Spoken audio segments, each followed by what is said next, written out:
For my math lesson today, I have a small group of my children, so they will be pretending to be second graders, practicing adding and subtracting with regrouping. So when you hear me reference some of these things, this is their red chart. It is a hundreds, tens, and ones chart using base 10 blocks, and in the middle of the table they have printed out base 10 blocks since I don't have access to the plastic ones that we would normally see in the school. When you hear me say to use their blue chart, it is also a hundreds, tens, and ones chart, but they will be able to draw in the tens frames to add their numbers up. So some of them you will see using the base 10 blocks to build their numbers and for addition or subtraction, and then for the others you will see them using their blue chart.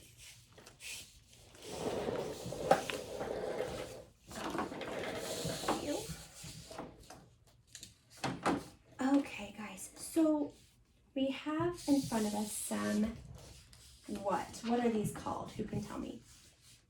Ellie. Hundreds. All of them. What are these called? Oh, place values. They are Manipulatives. manipulatives, that's right. Do you know what the name of these manipulatives are? Starts with a B.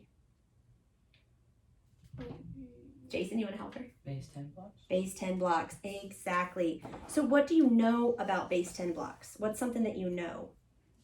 Jason? They count. They count, yes. So what do they count exactly? Like what does one of these small ones mean? What does it represent? 1, 1. 1, 1. And what does one of these little sticks mean? Jason? 110. 110, exactly. Maddie, do you think you can tell me what one of these squares means? 100. 100, that's right. So we will be using these to practice adding our numbers. Did you know that you can add and subtract using our base 10 blocks? No? So you know when we take our 10 tens, okay, I'm going to put 10 tens right here. 1, 2, 3, 4, 5, 6, 7, 8, 9, 10. Who can tell me an easier way to represent this besides having all these 10 sticks out? Ellie? 100. 100. So I can just put this with it and then that represents 100? You take these out. Oh, okay. So I trade it. Okay, so I would trade it out and it becomes 100, right? The same thing happens when we regroup numbers, when we add and subtract. So like in the lesson when we were talking about that we were going to regroup, and sometimes when we add numbers or we take away numbers, we have to regroup from the next section, from the next place value. We're going to practice using these to add and subtract numbers. Okay? Make sense? All right. So we are going to need our dry erase sleeve. So Ellie, if you can pass one of those down to each friend. And we're going to need a marker. So go ahead and pass those down. I'm going to show you guys on this first one how the base 10 blocks work for numbers, okay? And then I'm going to show you at the same time how to use it by drawing it out, okay? So we are going to write the number 342. I'm going to turn this sideways, so let me erase this. I'm going to turn it sideways so you guys have room to see. Just move it down.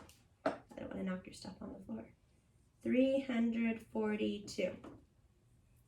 So what I want you guys to do, Jason, you're going to be using the red side and you're going to build 342, okay?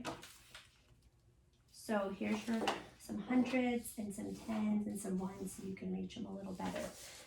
Ellie and Maddie, can you turn over to your blue side? And I will do both ways for you guys and show you how it goes. Okay, so Jason, go ahead and start building your 342. Maddie and Ellie, while he's building, we're going to do it like this.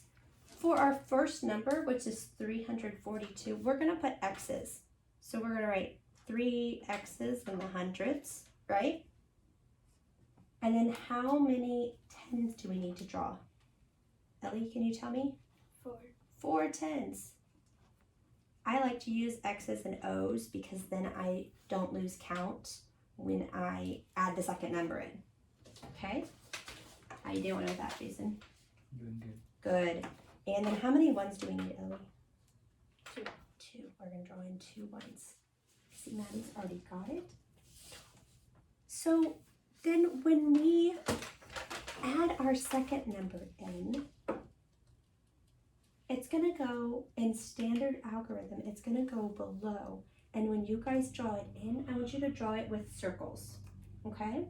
Jason, I want you to just put more of your base 10 blocks in, okay? So our next number is going to be 276. So I wrote it out on my board in the standard algorithm so you guys can see how it goes together. I'm going to draw it on my thing as well. So I have 276. Okay. I'm going to give you guys a second just to finish up. Jason's counters are sticking to the table.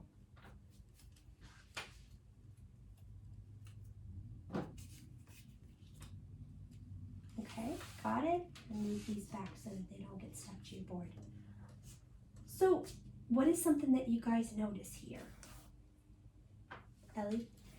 The 10s filled up more than one box. The 10s filled up more than one box, meaning what? There's more than 10. There's more than 10. And what happens if there's more than 10? What can we do with that? We can trade it out for 100. We can trade it out for the next size up, right? So let's take that group of 10. So if you are using manipulatives, I want you to take 10 of your 10s. And you're going to give them to me, and I'm going to trade you for a 100. So if you have your blue sheet, I want you to circle it and move it over. See how that goes? And so I'm going to put a triangle in there just because I like to see where my different numbers came. Yeah, you can put a star, you can put a triangle. So how many, we always like to start with our 1s. How many 1s do we have? Jason? 8. 8. So when we're using our sleeve with our 100s, 10s, and 1s chart, I like to just write my number in the bottom.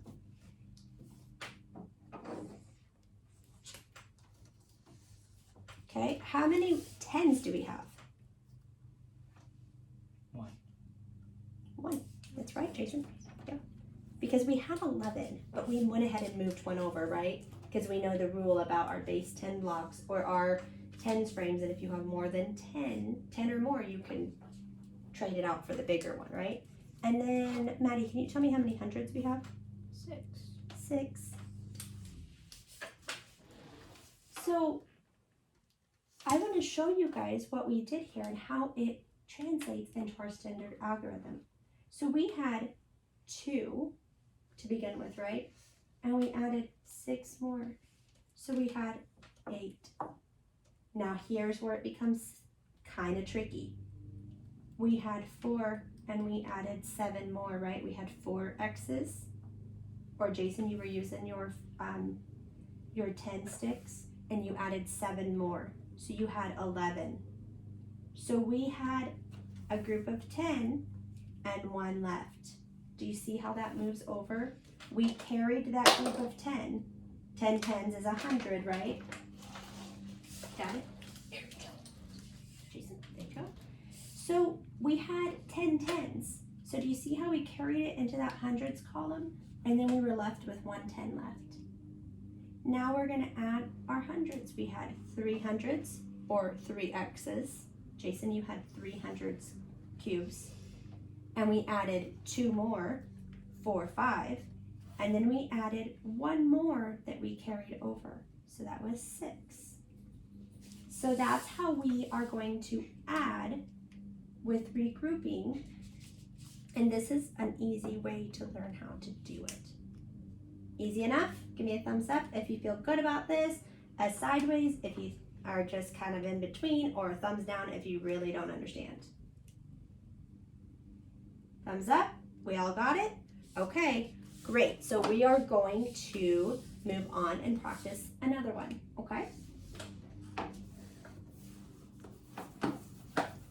Go ahead and erase, clear your boards off of everything. And we're going to practice one more.